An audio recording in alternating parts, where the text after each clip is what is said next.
Halo, selamat datang kembali di podcast Morning Tea. Untuk episode kali ini memang sedikit spesial. Jadi untuk video kali ini saya ingin membuat dua. Jadi kalau ingin audionya aja ada di podcast Spotify Morning Tea. Kalau memang ingin lihat di versi videonya itu ada di channel YouTube saya di Muhammad Fikindra Pradipta.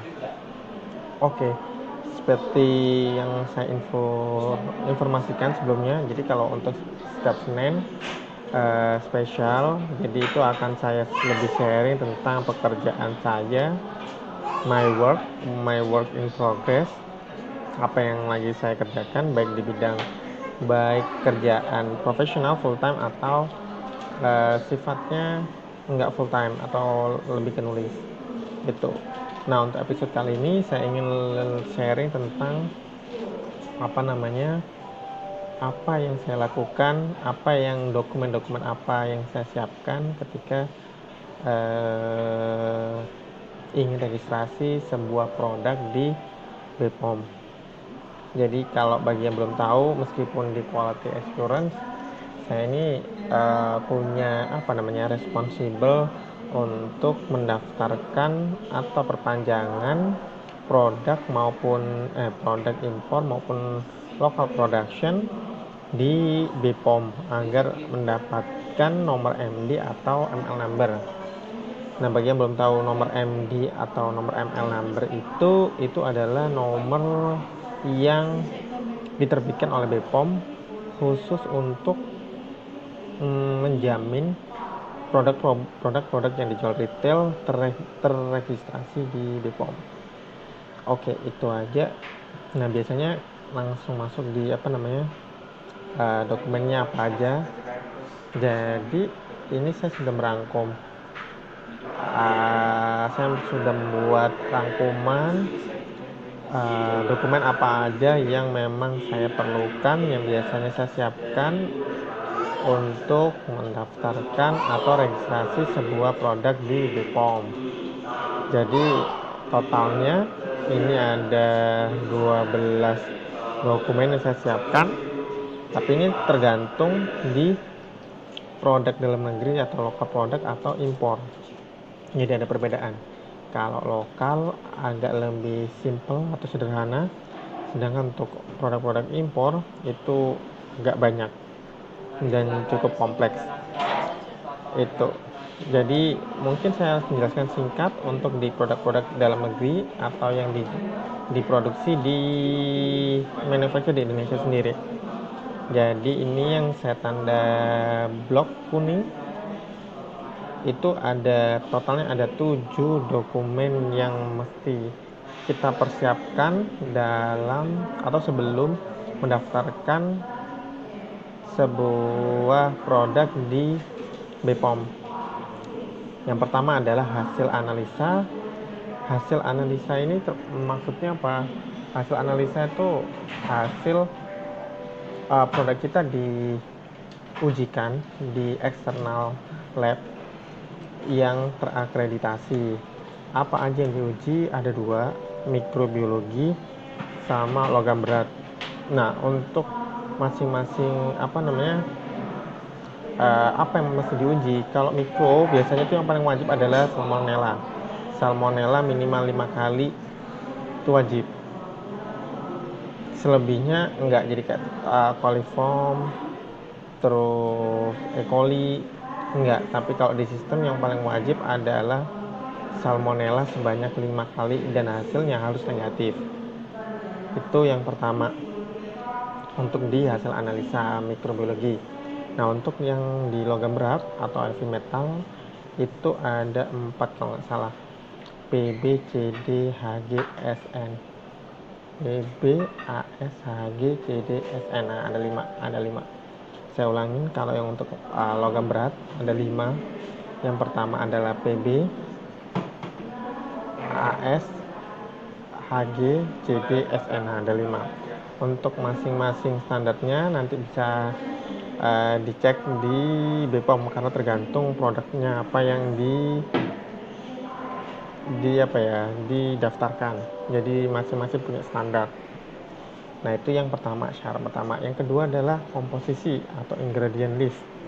Jadi kita harus punya product spec dengan detail komposisi yang kita gunakan, bahan baku maupun bahan tambahan pangannya, berikut dengan detail ininya, persentasenya. Jadi nggak melulu cuma namanya aja, bahan-bahan apa yang digunakan, misalnya garam, gula, dan lain-lain, tapi juga ada proporsi persentasenya. Itu wajib dimunculkan. Nah, kemudian nomor 2 ini, komposisi ini related sama di nomor 6, spesifikasi bahan. Jadi yang seluruh bahan baku atau bahan tambahan pangan yang ada di komposisi harus ada dokumen produk specification dari masing-masing ingredient list itu. Jadi kalau misalnya kita harus punya, kalau memang nggak punya minta ke suppliernya. Itu syaratnya. Kemudian yang ketiga adalah proses produksi. Nah, proses produksi ini adalah mulai dari lebih ke garis besarnya, seluruh prosesnya dari pertama kali penerimaan sampai di packaging kemasan, dan itu harus mencakup keseluruhan proses dari masing-masing produk. Itu yang keempat, kelima ini related sama, dan biasanya saya buat jadi satu dokumen untuk menjelaskan kode produksi dan kadaluarsa. Itu jadi kayak bagaimana cara penulisannya. Kalau yang disetujuin itu kalau nggak salah ada bulan, tanggal, tahun di situ. Mungkin nanti kalau misalnya ada yang minta contohnya, mungkin saya saya berikan gambaran filenya seperti apa. Kemudian yang terakhir adalah rancangan label yang ada di produk itu. Jadi bentuknya gimana, gambarannya gimana, itu harus ada. Meskipun yakin ini kalau misalnya daftarin baru, nggak mungkin langsung disetujuin, pasti ada revisi dari BPOM. Nah, itu nanti yang kita masih ikutin seperti itu. Itu adalah dokumen-dokumen yang kita perlukan untuk registrasi untuk produk-produk yang kita produksi di Indonesia. Nah, bagaimana untuk yang produksi luar negeri atau impor? Basically sama, mulai hasil analisa, komposisi, proses produksi, informasi kode produksi dan kadaluarsa, spesifikasi bahan, label. Nah, khusus untuk impor itu ada tambahan, jadi harus ada health certificate atau sertifikat kesehatan, free of sale certificate atau sertifikat bebas jual. Yang selanjutnya adalah letter of authority atau kalau biasanya kita sebut special power dari produsen yang akan kita impor produknya. Kemudian sertifikat GMP atau ISO ini wajib dari mana? Dari produsen yang memproduksi produk yang akan kita impor. Terakhir adalah foto produknya. Jadi itu untuk dokumen-dokumen yang mesti kita persiapkan untuk produk-produk yang akan kita impor. Mungkin saya ulangin. Jadi apa aja?